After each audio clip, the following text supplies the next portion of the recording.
জামাতের আমির এবং চরমনায় যে একটা বাটপার আছে না, কথা বলে না কেন? ফয়জুল করিম, কি করিম?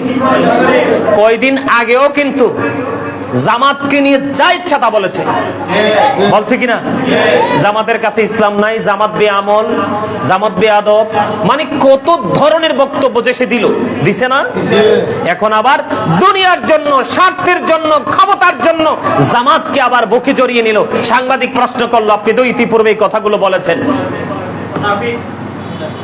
যে কথা দিয়ে কথা রাখে না সে কি? আরো জোরে বলেন। কয়দিন আগে, গত সপ্তাহে কথা বললা একটা, আজকে বলো আরেকটা। তুমি তো দুনিয়ার লোভে পড়ছো, ও তো মুনাফিক, আন্তর্জাতিক বাটপার। এই বাটপারদেরকে যারা বিশ্বাস করবে, তাদের কথা যারা শুনবে, আমি চ্যালেঞ্জ করে বলবো তাদের ঈমান আমল কোনোটাই ঠিক থাকবে না, শুধু একটা ঠিক থাকবে, 2-4টা টাকা কামাই করা।